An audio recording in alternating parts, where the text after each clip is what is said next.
Welcome to the Mentors and Moguls podcast. I'm your host, Heather Stone. I bring you mentors and moguls from all around the world, different walks of life, from creatives to CEOs to business leaders to top athletes and all kinds of other people in between. If you liked our episode today, all of our podcasts are available on our YouTube channel. Please go ahead and subscribe and comment. We'd love to hear your feedback. In today's episode, we're talking all about money, budgets, and how to navigate money in today's rapidly changing landscape. I sat down recently with Rachel Cruze. She is a best-selling author of Know Your Money, Know Yourself. She'll be joining us, and we're going to get down to the nitty-gritty of money, budgeting, retirement, and a few other things that you might like to know. Hello and welcome to the Mentors and Moguls podcast. I am so thrilled to have Rachel Cruze on our show today. If you've been hiding under a rock and you don't know who Rachel Cruze is a two-time #1 best-selling author, financial expert, and host of the Rachel Cruze Show, among many other things. So we're going to talk all about money, finances, overcoming your fear, and staying on a budget. Welcome, Rachel. Thank you. Thanks so much for having me. I appreciate it. So I'm thrilled to have you on because you, I think, have a lifetime of financial literacy under your belt. For anyone who doesn't know, your dad is Dave Ramsey, who knows a thing or two about budgeting and finances. So you must have learned everything through osmosis and life matters from day one, correct? So, it's funny. People, I think, just assume that we were obsessed with money as a family and that's all we talk about. And that's all mom and dad did. And we had mutual fund birthday parties growing up. And it was just so money heavy. And thankfully, that was not the case. Mom and dad, they really, to their credit, they did a great job, teaching us how money works. But they really did it in the ebb and flow of life, just like you teach your kids about any big subject. And they just were obviously probably more intentional with this one specifically because of just the pain of their story of filing for bankruptcy and all of that. So I know they wanted us to avoid a lot of those money mistakes. So they were probably extra intentional on the money side, but it wasn't overwhelming. Oh, that's terrific. That's terrific. Well, at least you had somewhere to go to ask for financial advice. And that's one thing that's what I really want to have you on here, because so many people focus on making money, getting a job, doing all of these wonderful things, but they don't maybe pay as much attention to the fundamentals along the way as they should, or it's intimidating, so they push it off for someone else to do. And one of the things that you talk about quite a bit is, being afraid. People think I'm not smart enough, I can't handle this, I don't have an MBA, things like that, to handle my money intelligently. What do you say to that? I do hear that a lot, and people really assume that, okay, if I'm not smart enough, if I'm not good at math, then I'm not going to be able to handle money well.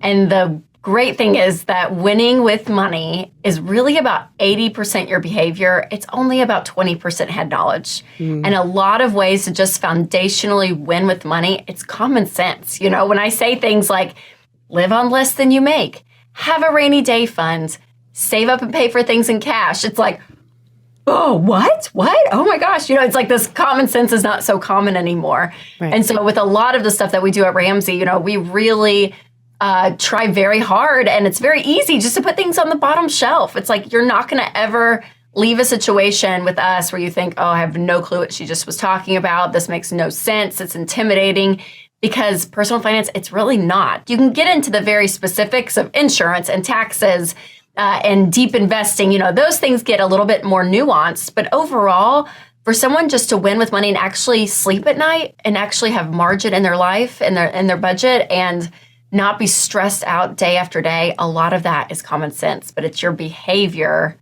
that moves the needle. So it's a lot up to you in what you do with your money. So every generation is a little bit different in how they think about and how they handle money.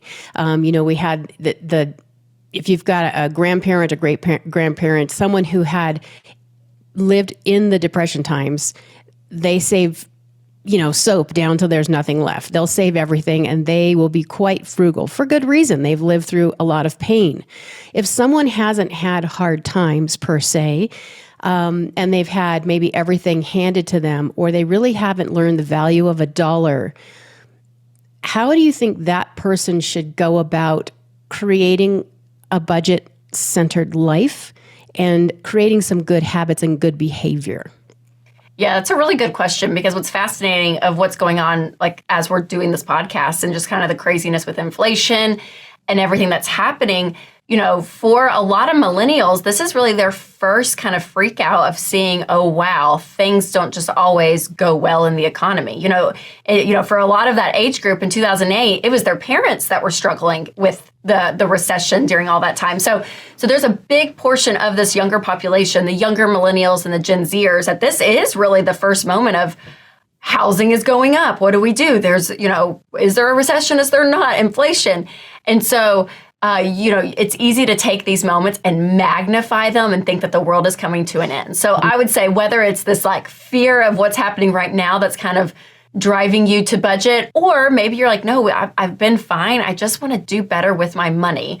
Whatever the motivation is, I think it's so key to see the budget as a plan that is there to help you. This budget, it's not a thing that, you have to say no to something all the time. Because I feel like that's what a budget was for so long of, I can't go shopping. I can't go on vacation. I can't go out to eat. I'm on a budget. Right. And it was like, oh, people on budgets don't seem like fun people. Like for a while, I was like, I want to enjoy life. And so really reshaping your mindset to say a budget is my pathway to get me to where I want to go. It is my goal for the month with my money. And so I think it's for anyone, whether you're in hard times and freaking out about what's going on right now, or maybe you're kind of fine, but you just want to tighten things up. It's really the thing that says, I'm going to be intentional. I'm going to tell my money what to do versus my money telling me what to do. I'm going to put myself in the driver's seat and actually get to tax day next April and actually know where my money went versus seeing how much I made and think, where did all that go? And so it's just this level of intentionality. And Heather, I think it takes a level of maturity to get to that point where you say, okay, I'm done just like living by the seat of my pants. And I want to still enjoy life, but I actually want to have a plan for my future, and I want to know what's going on. And when I go to sleep at night, I know where my money's going and I know the bills are getting paid. And so it's just that level of control that is really important and very vital to win long term. I agree. You mentioned something, when I go to sleep at night. So I tell whoever will listen, saying, I like to sleep at night, so I like to have a plan. And I do like to know that the basics are covered, whether chaos happens in this week, this month or not. I've already set out a plan that is working behind the scenes. And I think money is probably one of the biggest reasons that people argue, the biggest reasons that people lose sleep, and then that spirals into all kinds of other things. What do you think some of the biggest mistakes people make? There's maybe a top 1 to 3 mistakes people make or misconceptions they have when they think about putting a budget together or they're trying to save. I think the time frame is really important. So a couple of things with this. I think doing a monthly budget is really key. You may have kind of a different way to go about it. If you get paid, twice a month or however your paychecks hit, you may kind of have to figure it out. But looking at it month to month is really key. Going back and visiting it throughout the month is important, but having a monthly budget versus some people do a yearly budget, which I don't know how that even works. I'm like, oh my gosh, my life changes so much. And then I don't think you have to be so like week to week to week to week, but looking at the overall month is key. And then giving yourself 90 days for it to work. And that's a mistake people make is they do the first budget for the first month and it doesn't work because it's not going to work. It's your first time doing it. And they give up and they think, oh, well, budget's just not for me or doesn't work for my lifestyle. Give it 3 months, give it 90 days. So I think that overall, the time of how often you budget and how long you stick with it and persevere, that's a mistake people make is they don't do a monthly budget and they say, well, within a month or two, it's not working, so I'm going to give up. I think another mistake is not tracking transactions. And this is a big one to know where you are in your budget. It's helpful to set your goals for the month before the month begins. But then when you're on, the 12th day of the month, you're like, well, how much groceries do we have left in the grocery category? And if you're not keeping up with that, then your budget's useless. And so that's why I love the app Every Dollar. It connects to your bank and you're able to drag and track transactions in real time. And that is so helpful to know, okay, here's how much is left in each category. And that really helps a successful budget stay the course because, again, you know what's in every category, so you know when to say no and you know when you have the permission to say yes and spend and enjoy. That's right. So that brings me to credit cards. And I do agree with when you talk about the app and tracking everything, the first thing you do when you try and lose weight is people say, well, let's go to a food journal. and let's track your calories. I mean, I think most of us are not aware the little 10s, 20s, 50s, 100s that we're spending, and we don't even realize it. But when we stop and we look at where it all adds up, you think, wow, that is a significant amount. And I've been complaining I don't have enough money in this area, and I've just been blowing it unconsciously in other areas. So great idea on that one. What are some of the habits and the practices that you would tell someone who perhaps has been dependent on someone else for handling the budget, or someone else? Maybe you're just getting your first job, you've got your first apartment. What are the 3 things that you think people should spend money on, and just say, you're going to have to forego this, or you're going to have to curtail this, or how bad do you really want it? And with that, I'm leaning into credit card debt, because I think that's a place where most everybody dips into at one point in their young life, and they step into credit card debt, or even now they take the dice and roll it, think they've got a winner idea, and then all of a sudden they've created a monster. What are your thoughts on that?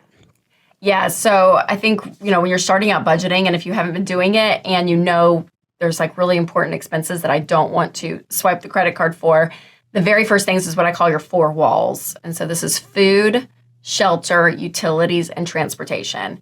And so this is at the top of your budget every single month, making sure that these things get paid. Everything else can forego for the month. If you have to, God forbid, you unsubscribe to Hulu for 2 months to save some of that money. Like, other things that we think that we need are really wants, but those top 4 are your needs. So prioritizing those is so important. And then you go down below that and say, okay, what else is important? Childcare is going to be important. Insurance is going to be important. There's some other big categories there that are really needed. And then you can go, to all the fun stuff underneath, which again, hopefully you have your paycheck that you're able to, distribute, and you can hit all the categories. But if you can't, for whatever reason, that's when you have to say no. And that's what the budget kind of is, your hard, nice friend that's right beside you that says, hey, look, the math has run out. Like, we're not in Congress. Like, we don't get to just spend money however we please. Like, you have to stay within these boundaries. And so where that line cuts off, you have to have the discipline to say, okay, then we're not doing these things below the line. Because it's not worth going into credit card debt for those things, especially below the line. It's not worth it. And so to be able to say, hopefully next month, maybe we can get to it, or look at other expenses, these big expenses, Heather, like insurance, looking at your food budget, these things that are necessary, you can still save money on. Like, go and shop at a different grocery store, and you can save hundreds of dollars just by literally switching your location of the store brand that you're shopping at. True. Insurance, shop around. That could save you thousands of dollars. This is something that people just pay for on a quarterly or annual basis. And you've had it for years and you never shopped around for a different rate. And so there's some places there to cut. And so the way I look at the budget really is that it flows 2 ways. Money flows in and money flows out. So if you have gotten to a point in your budget that the line is drawn, you have no more money to do the rest of what you want to do, then 2 things have to change. Your income.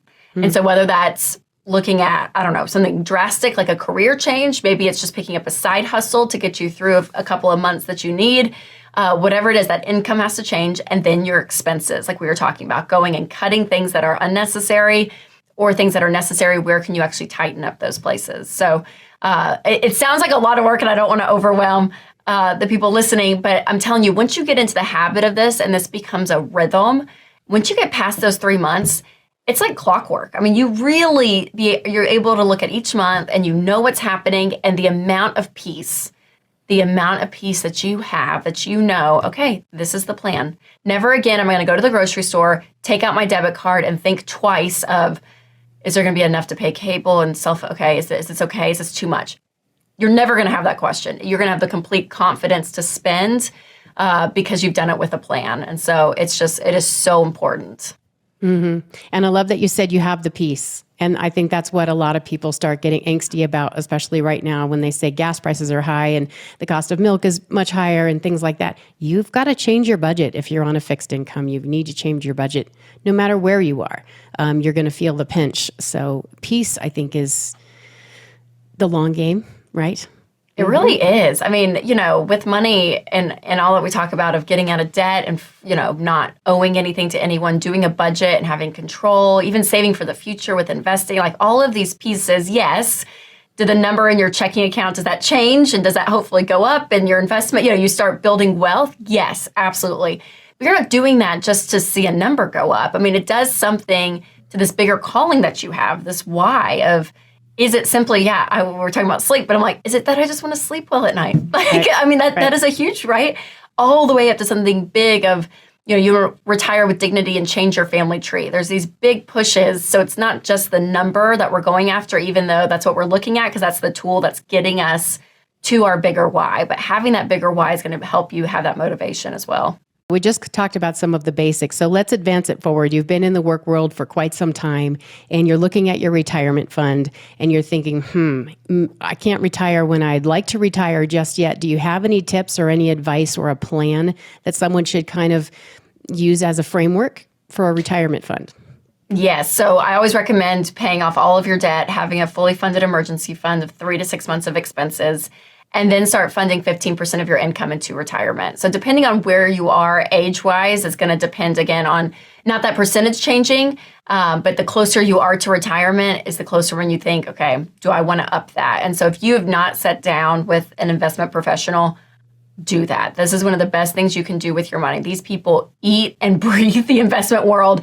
And there's some that are slimy and stereotypical and gross. And when you meet them, you're going to know. So don't go with that person. And there's other people that truly are in this business because they love it. They want to help people. And you find that hard of a teacher. But sitting down with someone to look at your investments and your retirement. So whether it's a Roth IRA that you've never opened before, but you can start now, looking at your 401k or 403b, looking at all of these plans and actually guiding you to be able to say, hey, here's my goal, is really key. But I find really, Heather, for a lot of people, they don't have the margin to invest what they want because they're still tied up with the everyday problems of America of debt. Like they still have a $500 car payment and they're still paying on their student loan and they have $11,000 of credit card debt that just goes month to month and they kind of still keep dipping into it. So tightening up those habits of your life and getting yourself out of debt frees you up for so much. Your income is your largest wealth building tool. When it hits your bank account and you're the one that decides what to do with it, then you're able to throw a whole lot more in retirement and investing when you don't have those payments. So maybe for some people, one of the best things that they can do is pay off debt and free up that income to be able to invest more. That's right. So with interest rates doing what they're doing right now and some of the uncertainty in the market, you've got people that are saying it's time to get rid of that clunker and buy a new car. Of course, we all know that cars are hard to get. People are getting a premium even for used cars. So it could be if you're going to get more for your old car, you're going to buy more for the new car, so to speak. Also, there's a lot of people that are renting that with interest rates rising, they just have been completely closed out, especially first-time home buyers, or maybe someone who was displaced because of the pandemic. They lost their whole business. I know a lot of people that had a lot of restaurants. They had a lot of gyms. They had a lot of things where people were in contact with each other, and they just really bled out their savings. They had a great plan. So what would you say to those people? Hold off on the big purchases, or how would you advise them to move forward at this time? Yeah, it is. It's so difficult. And the stories you've heard, we've heard too. I mean, it really, we're feeling that earthquake in the middle of the ocean, which has caused a tsunami. And when you shut down an economy for months and months and months, you're going to have a ripple effect. And that is what we're feeling at this very moment with supply and demand when it comes to the housing.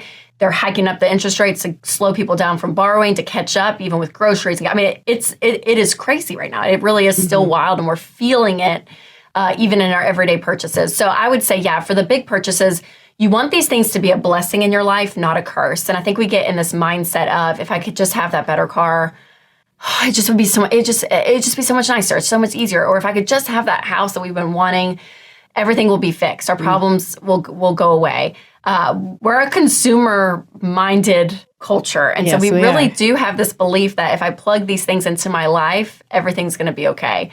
And that's not always the truth. In fact, you end up can possibly make a huge, big financial mess if you're not ready. So for a car, I still always preach paying cash for a car. And again, we're slowly seeing the car market shake a little bit. We're seeing a little bit of movement, which is good. But if you wait another 6 months, you're going to see movement more on for the buyer's sake. So if you can hold off and you don't have to buy a car right now, you don't have to. But if you look at it and you say, no, I need to sell this to upgrade to this and we have the cash, then you can do it. Really with these big purchases, I want you to be the one controlling them, not what's going on the outside world. And so letting you be the one that says, I have the money, so I can do it. So that's with the car. Yeah, the housing is another really hard situation because, frankly, it just sucks that you're like, okay, in 2019, I could have had this house. Yes. And that's not even in the question anymore. Or that's not even an option anymore. And so there's a hard reality too that we all have to look in the mirror and say, what was just is not now. And it doesn't change the math. Even though our emotions feel it, it's heartbreaking, it's frustrating, it's maddening, it's still the math. The math doesn't have emotion. It is still there. So we still have to apply common sense to what we see in front of us. And so if you're a first-time home buyer, if you can be out of debt, have a fully funded emergency fund and put down 5-10% as a down payment, that would be a goal. If you have a home now, but you're wanting to upgrade, if you can put down 10 to 20%, if that's you, that's ideal. 20% is wonderful because you can avoid PMI. You can save a lot of money on private mortgage insurance that way. But again, the house, I don't want you living paycheck to paycheck with no savings and go purchase a home, because home buying and being a homeowner is very expensive. And the moment that water heater breaks or the heating and air goes out or you have to replace a refrigerator, your whole world is now turned upside down because you don't have the money for it. So please be in a financial position where you have the money, and the contentment piece of what you're going to buy is not what you would have bought 3 years ago. And I think we can all just hold hands and just cry and say that sucks and that's not fun. But that's where we're at. And you really have to take the reality for what it is. Because I don't want to say to someone, oh my gosh, well, just go get the dream home and it's going to be okay. Because you could literally uproot your life. A home purchase is the largest financial purchase majority of Americans make in their lifetime. And if you mess that up, it's going to cost you for decades to come, and it's just not worth it. Very true. Very true. I think people should just sit tight if they're not flush with cash. They should sit tight and just wait this one out. Yep. If you could lock your interest rate in at 2%, now it's over 6%, you're thinking, okay. That's right. Yeah, totally. And for some reason, if there's a great deal, you can always refinance, hopefully, here in the near future. But like you're saying, yeah, if you don't have to, then it's not an ideal time. But if you have to or you want to and you have the money and it's something you decide, then you can. It's an ever-changing market, literally, as we're recording this podcast. That's right. Literally changing today as we speak. I saw what the Fed did, and they've never done this. I think we're at the highest we've been in 40 years with everything that's going on with interest rates. And who knows, where do you think this is going to go? Do you think this is going to turn around in the next year? Or do you think we're going to have another, 3/4% basis point hike?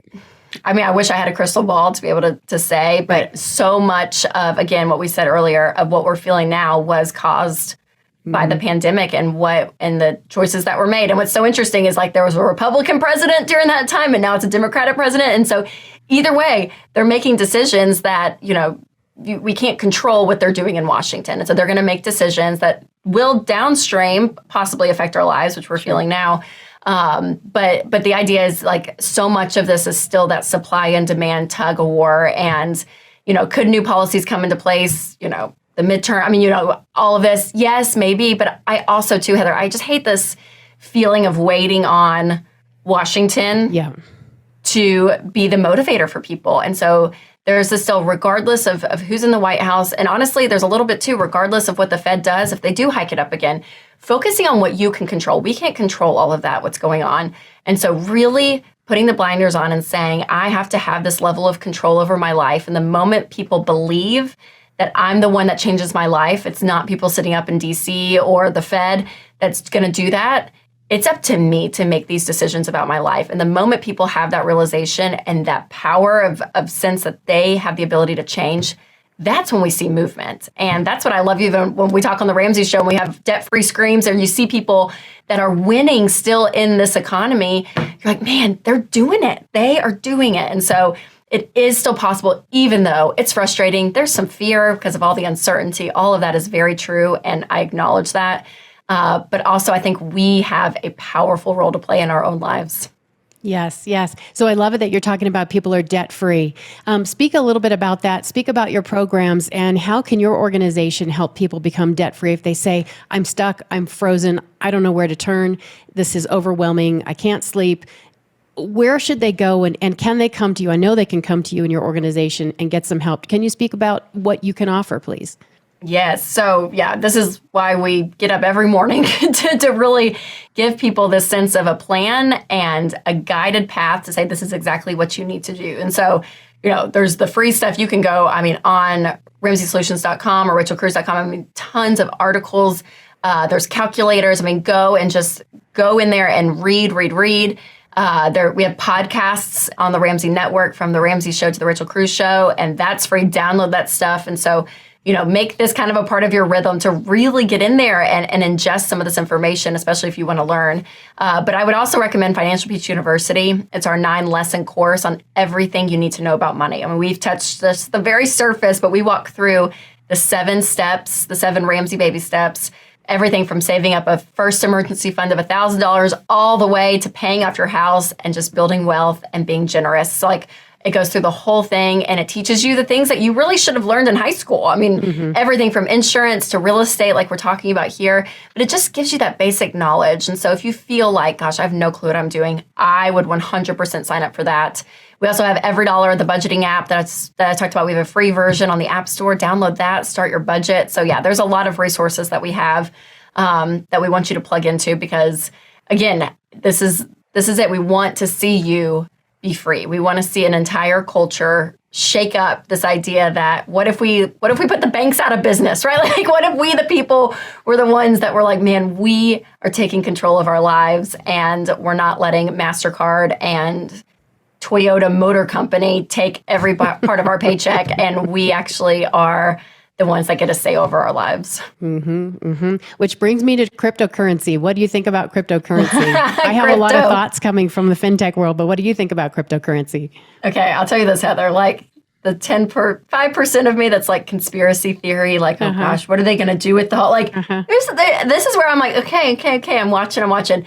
So far, it's just not panned out to what it is. NFTs are down, crypto market is down. So for me, if you want to do it, if you want to buy cryptocurrency, I'm not mad at you. And I think that's fine. I want you out of debt. I want you to have an emergency fund. I want you to have these bases covered. And I want you investing in retirement. I still, when I put my money somewhere, I want to see a long track record, and crypto just doesn't have that yet for me. But if you have, your retirement covered, things like that, and you're like, hey, I want to buy into crypto a little bit, that's great. I still put it a little bit in my mind as a little bit of a gamble because, again, it's just not been a proven pathway quite yet for me. So I'm not cheering on crypto. I'm not mad at it, but I'm kind of, I want the basics covered of what I feel like people should do, and then you can kind of dabble into it. But again, I have a little conspiracy in me that's it's probably where we're all going to head if all these other entities start plugging in. So that's a different podcast. We can that's right. That's a total disruptor and a total change. And I think if you have expendable income, it's like going to the blackjack table. If you have expendable income and you may never see it again, at this point, you have to be okay with that just because it is so new. Some people are making a lot of money. I know a lot of people that, just not too long ago, there was a big unexpected crash and it's not really recovered since then. No. So it's not panning out too well. No. Well, the NFTs, the non-fungible tokens, that whole thing too is which I know ties into crypto some, but yes. Even that, I saw the original tweet. I saw this in an article last week. The very first tweet ever on Twitter was sold for $200 million as an NFT. And now they can't sell it for more than $500. Literally lost hundreds of millions of dollars. So it's not panning out quite like I think they were thinking. Unfortunate. But there's always going to be something new, and God bless them. Let everybody go find the new thing because that's how great inventions are born. Yes. Can I say this too, Heather, real quick to that notion? This get rich quick, there was a little bit of this ease that was preached within crypto, you just get in and then you're going to make all this money. And building wealth, sustained wealth over the long term is never quick. So anytime someone's preaching, oh yeah, just get into this, and oh my gosh, the returns are amazing, you're going to make so much money, and it's that easy, it's too good to be true. I mean, that the old saying is very true today. So just always remember that when you're kind of playing in these new entities, these new games, and if someone's preaching, oh, this is really easy and you can make a lot of money fast, red flag should go up. Yes, I agree with that. And on that note, I think everybody should head on over to the rachelcruze.com and check out what she has to offer. Go over to the Ramsey Network and see what they have to offer. And again, this is for if you're 18 or you're 55, you're 60, and you need some help. Everybody is at a different level and you can help everybody. So that's what I love about your financial literacy. You break it down, you make it not intimidating for anyone at any level, or you can get pretty sophisticated. So I love that. Rachel, it's been a pleasure chatting with you today. We'll check in when all the interest rates maybe settle down 6 months to a year, and we'll see what you're offering. But a pleasure speaking with you today, and hope you have a nice weekend. Thank you. Thanks for having me on. I appreciate it.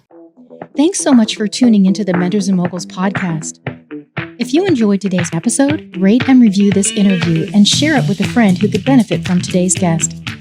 You can find bonus video episodes at mentorsandmogulspodcast.com or check out our events page and our blog at heatherrstone.com. Until next time, make it a great day.